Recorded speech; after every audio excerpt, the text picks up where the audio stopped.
Muito bem. Amigos, olha só, tá na hora de receber, sabe quem?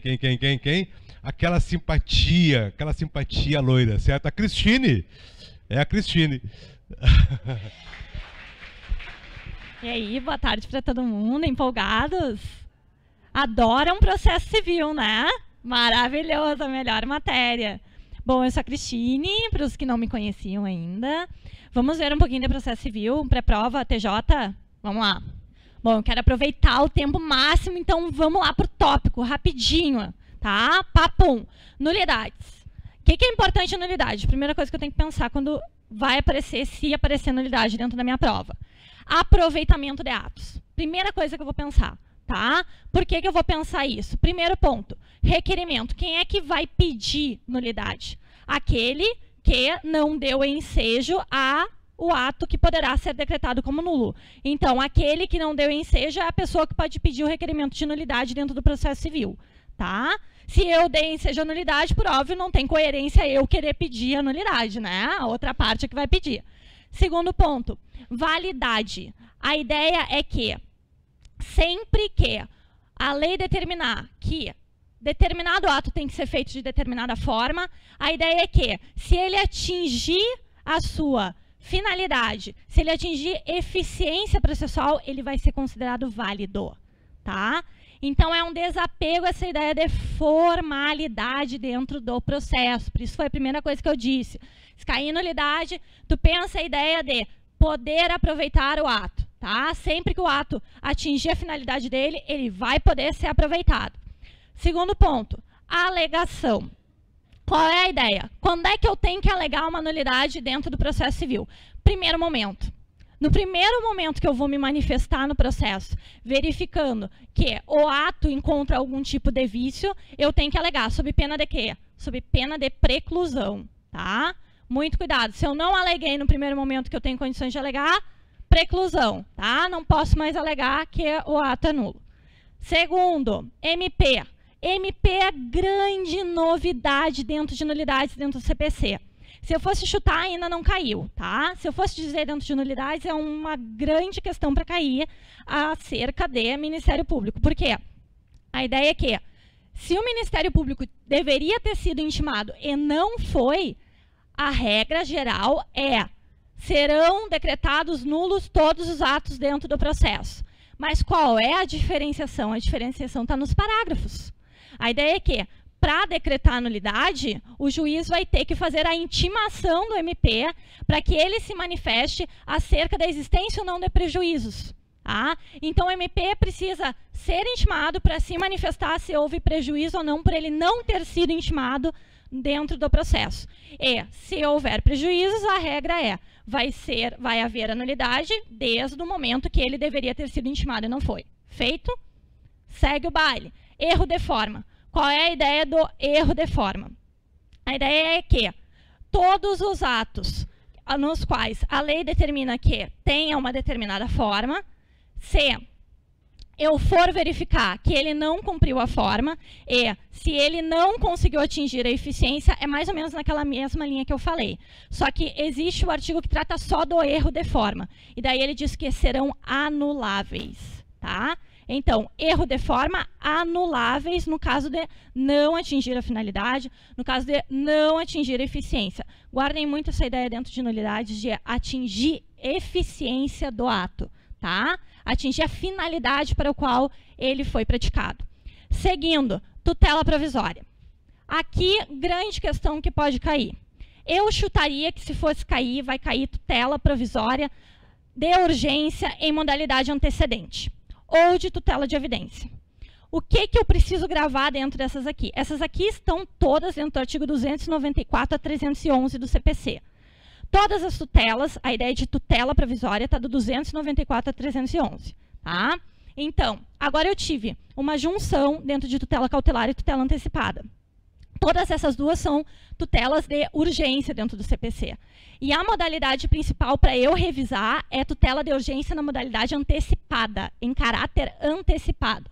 O que eu tenho que cuidar? Prazos. Se eu for tratar de tutela de urgência antecipada antecedente, eu tenho prazo para aditamento de 15 dias. tá? A ideia é que, a partir do momento que eu faço o pedido, aquele pedido simplório, com uma exposição sumária dos fatos, ao qual eu já vou fazer a indicação do pedido principal, tá? Vou fazer uma análise bem simplória também dos fatos e fundamentos jurídicos, mas a ideia é que eu vou ter que aditar, tá? Se eu vou ter que aditar a tutela antecipada antecedente 15 dias. E cuidado, a antecipada antecedente, diferentemente das outras, ela está no artigo 313 e 304 do CPC, para quem quiser olhar. Tá? Qual é o essencial para eu lembrar dentro dessa tutela? Que ela estabiliza. Tá? Se não houver recurso da outra parte, a partir da concessão, ela estabiliza. E ela estabiliza, e qual é o tempo que a pessoa tem para impugná-la?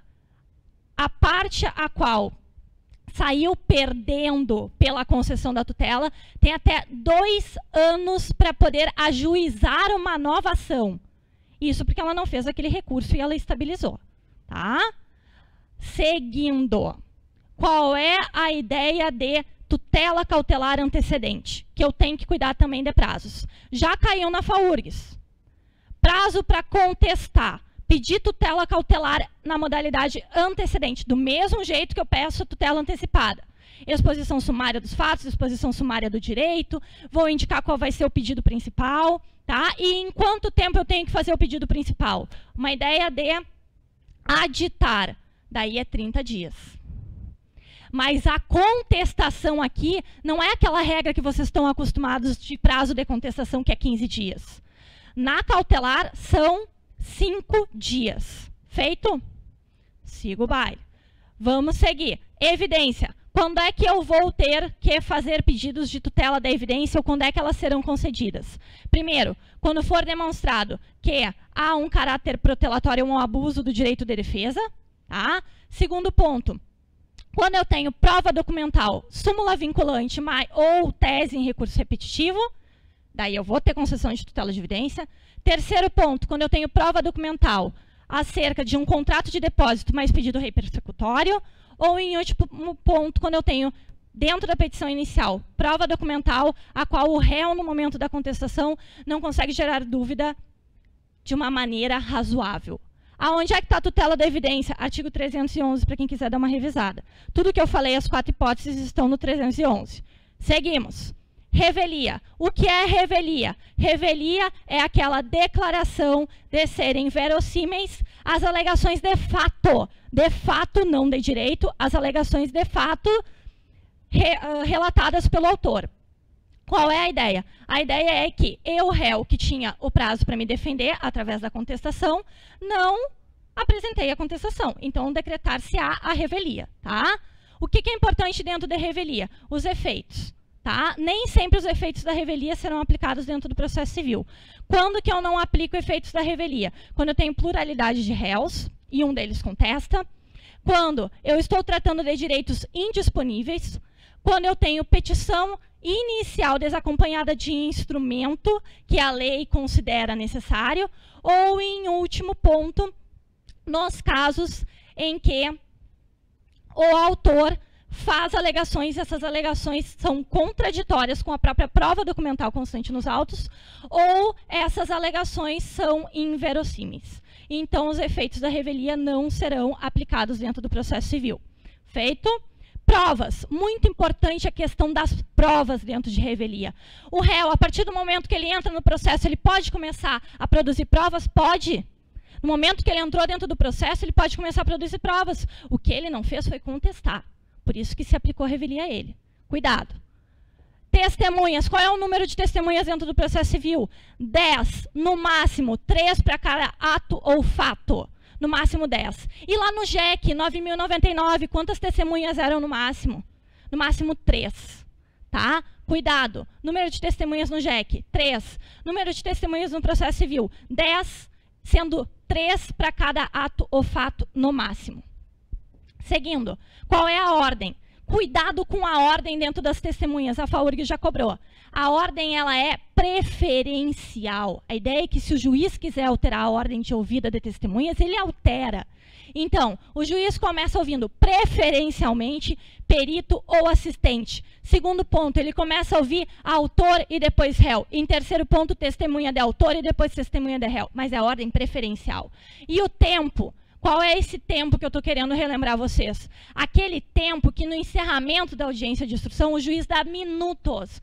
Minutos para os representantes das partes se manifestarem. E também o Ministério Público, se ele estiver dentro do processo. Qual é o tempo? Aqui o juiz segue um tempo de 20 minutos para autor, o advogado do autor se manifestar, o advogado do réu seguidamente se manifestar e depois o MP nos casos de intervenção. Mas são 20 minutos prorrogáveis por mais 10, mas esses 10 são a critério do juiz. A regra é 20 mais 10, mas os 10 é só a critério do juiz. De regra são 20 minutos. Seguindo, quando é que a parte não tem que prestar depoimento? Cuidado, já cobrou muito, FAURGS gosta dessa questão.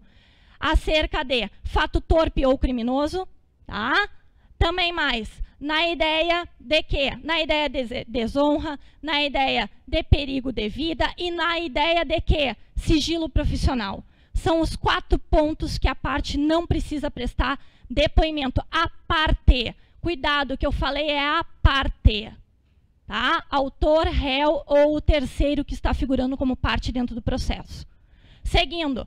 Curador especial, já estou terminando, vamos lá, bate e volta, rapidinho para aproveitar o máximo do tempo. Curador especial, quando é que é nomeado curador especial dentro do processo civil?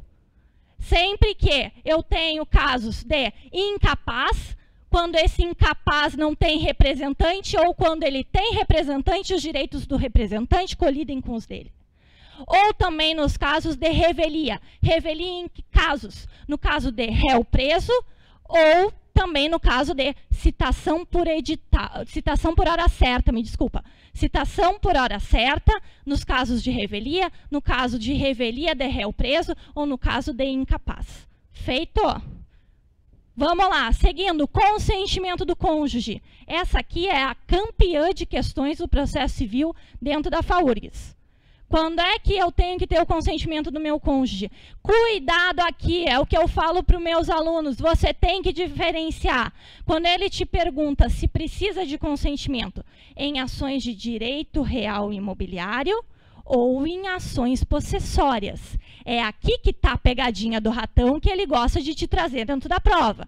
Então, qual é a regra? A regra é que em direito real imobiliário, eu sempre preciso do consentimento do meu cônjuge. Qual é a exceção? Quando eu sou casada por separação absoluta de bens.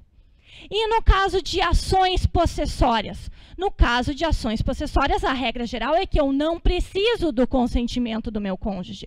A exceção é que nos casos de ato por ambos praticados ou de composse, eu necessitarei. Cuidado com essas duas questões. Ele gosta de cobrar acima delas. E pode o juiz dar o consentimento quando o cônjuge não dá? Claro que pode. Quando a impossibilidade de eu conseguir o consentimento do meu cônjuge ou quando ele se nega a dar sem justo motivo. Então, o juiz pode dar o consentimento como se fosse o cônjuge, por assim dizer, tá? Dá o consentimento judicial. Seguindo, ó, juizado da Fazenda Pública. Para terminar, eu diria assim, ó, vão ler o artigo 2º, parágrafo 1º da Lei 12.153, para quem não leu ainda. Esse é o único artigo que vocês vão ler antes de ir para a prova amanhã, se não leram ainda. Qual é o valor para eu entrar com ações dentro do juizado da Fazenda Pública? Até 60 salários mínimos. Diferente do JEC, que era até 40 salários mínimos, sendo que 40, de 20 a 40, eu tenho obrigatoriedade de ter advogado. Até 20 salários mínimos, eu não preciso ter advogado dentro do JEC. Estou fazendo um parâmetro com JEC e Juizado da Fazenda Pública, tá? Juizado da Fazenda Pública, voltando. Máximo de valores, 60 salários mínimos. O que eu preciso cuidar? a questão de competência que eles gostam de cobrar. Aonde eu tenho instalado um juizado da Fazenda Pública é competência absoluta. Eu não posso escolher entrar perante outro formato de procedimento. Eu estou obrigado a entrar de acordo com o juizado da Fazenda Pública lá. Competência absoluta. Seguindo. Dentro de uma ideia de prazos. Como é que funcionam os prazos dentro do juizado da Fazenda Pública? Não tem prazo diferenciado. Cuidado, eles adoram questionar isso para vocês. Não caiam nessa. Não tem prazo diferenciado porque eu estou tratando de Fazenda Pública. Para quem já estuda CPC, gosta de confundir dentro do procedimento comum. Então, não confundam. Seguindo. A ideia de valores, eu já falei a ideia de JEC, e só antes, para terminar, eu vou falar sobre uma coisa que eu não falei. A FAURGS adora questionar se mandado de segurança pode ser instaurado dentro de juizado da Fazenda Pública, se ação de divisão, de demarcação, de improbidade administrativa, ações populares, execuções fiscais podem ser instaladas dentro do juizado da Fazenda Pública. E não pode. As questões acerca de demissão de servidor público também não pode. Isso tudo está no artigo 2º, parágrafo 1º. Então, deem uma revisada nele, tá? E mais, para terminar, só com chave de ouro. Artigo 502 de coisa julgada. Me deu um feeling. Às vezes eu tenho feelings. Então, eu não botei no slide, mas achei melhor falar, tá? Artigo 502. O que é coisa julgada? É aquele atributo dado à decisão que a torna imutável, tá? E mais, o que não faz coisa julgada? Artigo 504 do CPC. Os motivos e as verdades dos fatos quando indicadas como fundamento de sentença. Gente, dei uma tocada rápida que é para aproveitar, tá? Desejo boa prova para todos. Estudem, vão com fé que vai dar certo, tá? Muito obrigada pelo carinho, até a próxima.